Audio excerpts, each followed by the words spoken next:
Bonjour les amis, nouvelle vidéo aujourd'hui pour retrouver Dieudonné qui était interrogé par Alexandra Chaleur et je remercie Smart TV pour l'extrait. Dieudonné va se livrer comme rarement dans un entretien passionnant. Mais juste avant de l'écouter comme d'habitude, n'oubliez pas de vous abonner, le pouce, le commentaire, le partage, le boost de la vidéo. On l'écoute et on en parle juste après. Préfectoraux, presque autant d'arrêtés municipaux. J'ai 37 condamnations pour des spectacles, pour des blagues. Et je me suis toujours interrogé de savoir pourquoi moi et pas les autres, alors que c'est le propre du rire, évidemment, c'est d'explorer des zones toujours délicates, difficiles. On peut parfois se tromper, aller un peu trop loin sur certains sujets, mais moi, pas plus que les autres. Et pourtant, alors donc j'ai compris que tout cela venait d'Ariane de Rothschild, puisque dans l'affaire Epstein, on a découvert qu'elle avait envoyé un mail à Jeffrey Epstein, qui n'est plus besoin de présenter, un mail dans lequel elle demandait à Jeffrey donc de me faire interdire. Et quelques semaines plus tard, il y a des arrêtés préfectoraux, des ministres, des juges qui se sont mis à m'interdire. Voilà, voilà mon histoire. C'est ça. Donc, je pose le contexte pour les spectateurs polonais qui peut-être connaissent pas forcément vos blagues, mais vous en avez suffisamment pour avoir porté justement problème à l'État depuis vos sketchs. Enfin, vous faites des spectacles depuis 1990 et vous avez milité quand même. C'est des spectacles engagés. Vous avez milité contre le racisme et vous étiez ce qu'on dit à gauche, n'est-ce pas, avec la gauche. Puis vos ennuis ont commencé ensuite avec la police ou avec la gendarmerie, avec la justice. Et elles ont culminé sous François Hollande avec justement 2013 Emmanuel Valls, Oui. Qui était alors Premier ministre. Oui. À ce moment-là, votre combat avait rejoint apparemment celui de Alain Soral, qui est maintenant exilé en Russie, il a demandé l'asile politique là-bas. Est-ce que vous pourriez un peu nous expliquer pourquoi l'État vous en veut autant? Je crois avoir résumé la situation, je ne savais pas, et on est évidemment critiqué, montré du doigt comme étant des complotistes jusqu'à ce qu'on obtienne des preuves. Moi, je sais que ça vient d'au-dessus du système politique et médiatique, ça vient des financiers et notamment de la banque Edmond de Rothschild. Emmanuel Macron est un ancien salarié du groupe Rothschild, et donc en France, ce sont eux qui organisent la censure. Je l'ai découvert grâce aux révélations du dossier Epstein. Aujourd'hui, si vous voulez, les politiques, les policiers, les médias, les juges, tout cela, ils ne viennent, si vous voulez, que confirmer les décisions qui sont prises au-dessus de ce système-là. C'est l'argent. D'accord. Et c'est comme ça qu'aujourd'hui, moi, je peux maintenant voir et comprendre un petit peu ce qui m'est arrivé. Mais parce que on comprend pas ce qui vous arrive. Je veux dire, j'ai envie de dire, tout le monde se moque de l'argent. Tout le monde peut faire des blagues dessus. Mais vous, vous avez dit une fois, vous avez relevé les paroles d'un poète antillais, Aimé Césaire, qui a dit: vous risquez de vous attirer des ennuis du donné si vous mettez à plaisanter avec la cause des Noirs. Oui, en fait, avec la souffrance de ce peuple dont je suis effectivement un représentant. La souffrance noire, c'est la souffrance d'un peuple résilient qui a traversé les pires épreuves. Je suis un homme donc d'origine africaine, chrétienne. Je le précise parce que je crois aussi que cela vient aussi de cela. C'est-à-dire que les chrétiens sont quand même les adversaires déclarés aussi de ce groupe Edmond de Rothschild et de manière générale une partie des gens qui tiennent les médias, l'argent. Et donc voilà, ces deux choses associées, c'est-à-dire descendants d'esclaves et chrétiens, ça fait beaucoup pour ceux qui sont effectivement, selon moi, rien n'a changé depuis Jésus-Christ. les marchands du temple ont pris le pouvoir. Et donc, les politiques ne sont que des comédiens, des artistes. D'ailleurs, dans ce mail, Ariane de Rothschild me définit comme il existe en France un homme politique, Dieudonné. Donc c'est donc bien que pour elle, tous les hommes politiques sont des humoristes, des comédiens, des saltimbanques. D'accord. Et vous, vous êtes un professionnel de la comédie C'est et ça. vous vous apprêtez à passer en politique. Alors non, Non. enfin oui, j'accompagne la candidature de Francis Lalanne, qui est un artiste. Donc c'est vraiment un groupe d'artistes qui, désespéré du discours politique ambiant, eh bien a décidé de proposer une alternative artistique. Donc moi je suis inéligible, lui ne l'est pas, et donc j'ai décidé de jouer le rôle de la première dame. Il voudrait que je sois aussi Premier ministre. Donc voilà, on va faire un gouvernement provisoire, mais le candidat, oui, c'est Francis. D'accord. Donc vous allez la voir tout à l'heure. C'est ça. Parce qu'en 2017, il y a probablement des élections, il y aura des élections présidentielles et vous annoncez déjà votre candidature. Il faudra encore que vous ayez les 500 parrainages. C'est ça.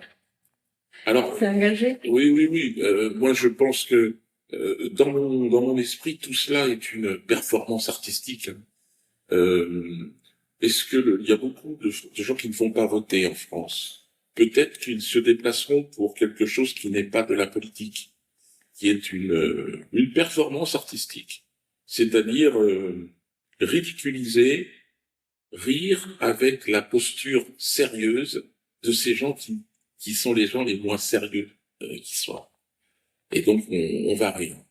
Moi, j'étais pour non pas présenter un programme, mais dire que le programme c'est une surprise, parce qu'au moins on ne ment pas.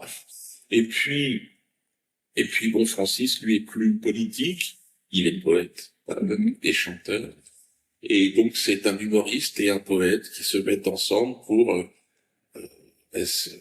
s'approprier cette scène des élections présidentielles, qui est une scène pour moi comique, parce que tout est arrangé et rien ne changera.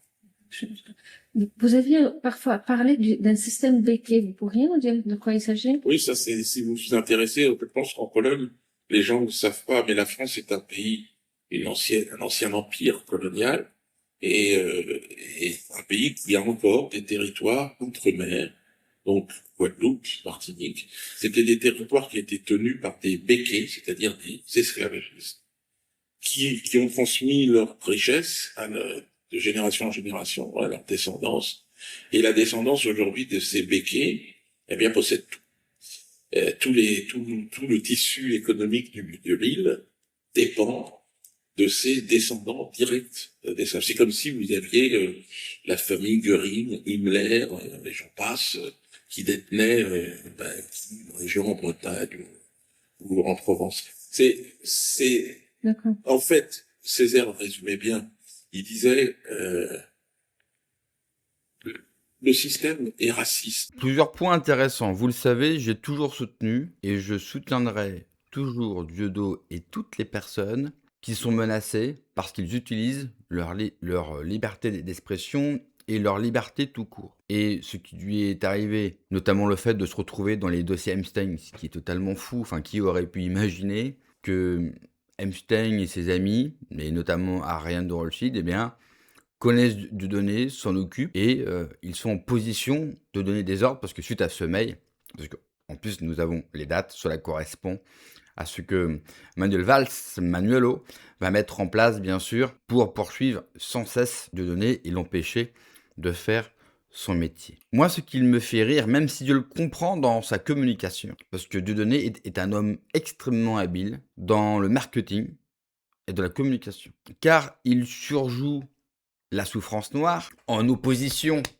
à celle qu'il a toujours dénoncée, ce qui lui a valu énormément de problèmes. Il surjoue le rôle de représentant d'une communauté et parle lui aussi malheureusement de racisme en France. Il faudra qu'un jour qu'on me le démontre, car cela me fait toujours rire d'entendre des personnalités noires me parler de racisme alors que ce sont des stars en France. Je rappelle que le public de Dieudonné, à 90%, ce sont des blancs. Ce sont des Blancs qui l'ont toujours soutenu, ce sont des Blancs qui l'ont suivi dans toutes ses aventures et dans toutes ses mésaventures aussi. On oublie toutes les pseudo-arnaques pour prendre du pognon. Les gens ne l'ont jamais laissé tomber.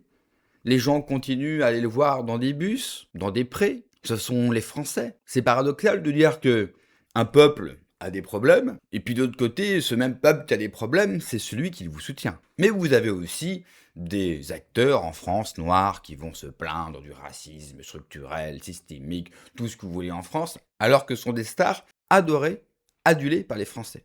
Je vais en prendre un par exemple, Omar Sy. Omar Sy, on sera d'accord, énorme star en France. Le mec ne fait que de nous cracher à la gueule. Et en plus, lui est parti vivre à LA. Et se permet de dire que la France connaît des problèmes, que la police est violente, patati patata. C'est très bien, mais qui a fait de toi une star? Ta communauté noire ou les blancs? Je crois savoir qui. Ça ne veut pas dire qu'il n'y a pas de cons en France. Des cons, il y en a partout. Par contre, pour avoir vécu à l'étranger, et je suis un blanc, croyez-moi, s'il y a bien un pays dans le monde qui n'est pas raciste, c'est la France. On est en 2026, il va peut-être falloir évoluer avec ça. Vous ne pouvez pas attaquer une communauté pour sa pleurniche et vous faire de même. Ensuite, comparer des blancs, enfin lui appelle ça béquet aux Antilles, à Göring ou à Himmler, là encore, faut arrêter. Parce que lui-même joue le jeu de les heures les plus sombres de notre histoire. Ça en devient vraiment ridicule. L'outre-mer français, les Antilles françaises, elles sont françaises.